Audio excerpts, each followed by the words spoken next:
Hello friends, आप कैसे हैं? शायद आप बड़े मज़े में होंगे। आपका दोस्त हेमंत कुमार झा अपने चैनल पर आपका स्वागत करता है। अगर आप मेरे इस चैनल पर नए हो तो प्लीज़ सब्सक्राइब करना। अगर आपको मेरा वीडियो पसंद आए तो लाइक अवश्य करना, अपने दोस्तों में ज़्यादा से ज़्यादा शेयर करना। तो गाइस, मेरा आज का टॉपिक आणविक द्रव्यमान की गणना है। हम आणविक द्रव्यमान की गणना कैसे करेंगे?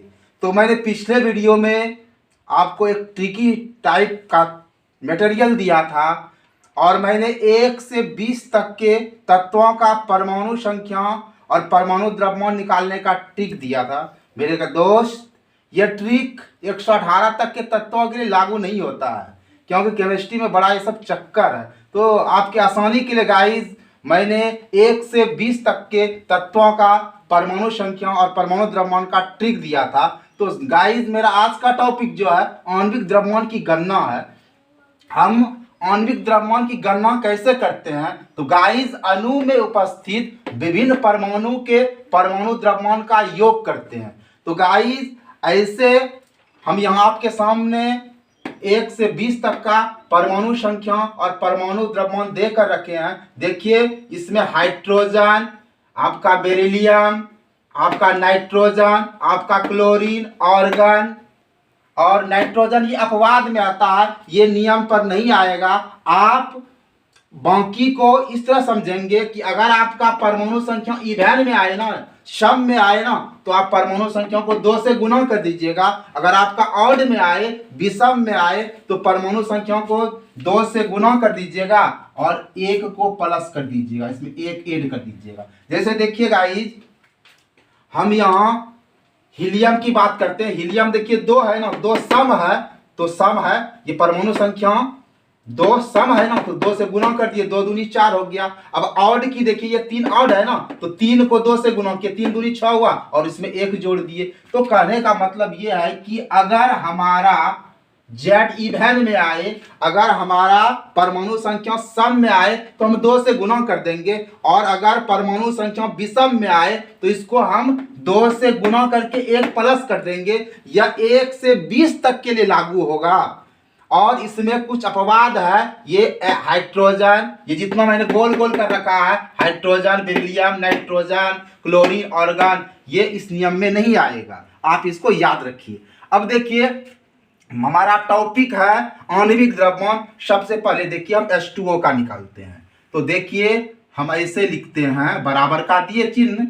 अब 2 गुना हाइड्रोजन का कितना होता है परमाणु द्रव्यमान? तो हाइड्रोजन का 1 ही होता है, तो यहाँ 1 दिए। अब देखिए, यहाँ बीच में प्लस कीजिए, क्योंकि हमने लिखा है ना कि अणु में उपस्थित विभिन्न परमाणु के परमाणु द्रव्यमानों का योग। अब देखिए, ऑक्सीजन का कितना होता है? 16।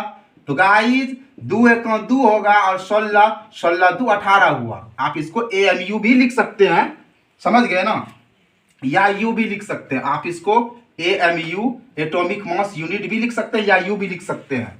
तो अब आइए हम कार्बन डाइऑक्साइड का निकालते हैं। अब देखिए, कार्बन का कितना होता है? परमाणु द्रव्यमान 12 होता है ना, तो 12 लिखे और बीच में प्लस दे दिए। अब ये देखिए, 2 गुना ऑक्सीजन का कितना होता है भैया? तो 8 दूनी 16 होता है, तो 16 लगा दिए हिला के, 12 और 16 दूनी क्या हो गया? 32। 32 और 12 को जोड़िए तो 2 2 4 हुआ और 3 1 क्या हो गया? 4 हुआ। तो ये 44 AMU लिखिए, एटॉमिक मास यूनिट। ये आप बड़ी में भी लिख सकते हैं, या आप यूनिट भी लिख सकते हैं, या नहीं भी लिखिएगा तो चलेगा काम। देखिए, अब यहाँ क्या है? CH4 मेथेन है ना। अब देखिए, कार्बन का क्या है? परमाणु द्रव्यमान 12 है, तो 12 लिखिए, बीच में प्लस दीजिए, क्योंकि अणु में उपस्थित विभिन्न परमाणुओं के परमाणु द्रव्यमान का योग, इसलिए प्लस दिए। अब देखिए, 4 है ना, और हाइड्रोजन का क्या है? वो 1 है ना, तो 1 दीजिए। अब 12 और 4 1 4 और 12 4 16 16 AMU हो गया। अब देखिए, ये हमारी चीनी है C12H22O11। तो देखिए, हम लिखते हैं 12 गुना, और C का कितना है? 12। वाह वाह, एकदम जोड़ी मिल गया 12। अब देखिए 22, और हाइड्रोजन का कितना होता है? 1 ना। अब देखिए, 11 गुना ऑक्सीजन का कितना होता है? ऑक्सीजन कहाँ गया भाई 16, ये तो बहुत बड़ा हो गया। 12 गुना 12 144 और 22 से कम 22 और 16 और 11 को आप गुना कर लीजिए, कर लेते हैं गुना। 6 एक 6, 1 एक 1, 1 6 1 6 6 1 7 176। अब हम इसको जोड़ते हैं, 176 है और 22 है और 144 है, तो 6 2 8 8 4 6 2 8 8 4 12 की 2 हाथ बरल 1 और 7 2 9 9 4 13 1 14 की 4 हाथ बरल 1 रहा, 1 1 2 1 3 342 हो गया। ये हो गया हमारा चीनी। अब आइए ग्लूकोचो पीवीए लेते हैं, तो देखिए एनर्जी हो जाएगा 6 गुना कार्बन का क्या सम है ना, तो सम है तो 6 6 दूनी 12 हो गया इसका, और जोड़ बीच में दीजिए। हाइड्रोजन तो अपाद में है ना, पहला है ना, तो इसका देखिए परमाणु संख्या और परमाणु द्रव्यमान दोनों एक के है, जेड और एस में है, तो देखिए यहाँ 1 दे देते हैं, नहीं 12 दे देते हैं, और हाइड्रोजन का कितना है 1 है, बहुत बढ़िया बात है। और 6 ऑक्सीजन का कितना है 16 है ना, तो 16 लिख दिए। देखिए बरछाक 72, 12 एक 12 और 16 का 16 16 दूनी 32, 16 तीन 48, 16 छक्के 64, 16 पंचे 80 और 16 छाके 96 96। अब हम जरा जोड़ लेते हैं, देखिए 72 है, 12 है और 96 है। जरा बच्चों में हम लोग ऐसे बहुत जोड़े थे, जरा जोड़ लेते हैं। 2 2 4 6 4 10 हाथ मरल 1 और 7 1 8 और 9 8 17 1 18, तो 180 अभी हो गया। अब देखिए हमारे सामने है सल्फर डाइऑक्साइड। हम सल्फर डाइऑक्साइड का आणविक द्रव्यमान कैसे निकालते हैं, तो गाइस देखिए ये सल्फर है और सल्फर का जेड यानी परमाणु संख्या कितना है 16, और मैंने आपसे कहा है कि यह 1 से 20 तक के लिए लागू होगा।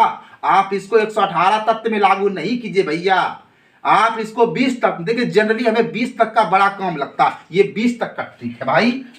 अब देखो सल्फर क्या है 16 है ना, तो 16 दूनी 32, यहां हम लिखते हैं इसका 32 और बीच में जोड़ देते हैं 2 गुना, और ऑक्सीजन का क्या हुआ, ऑक्सीजन का 16 है ना, तो 16 लिखते हैं।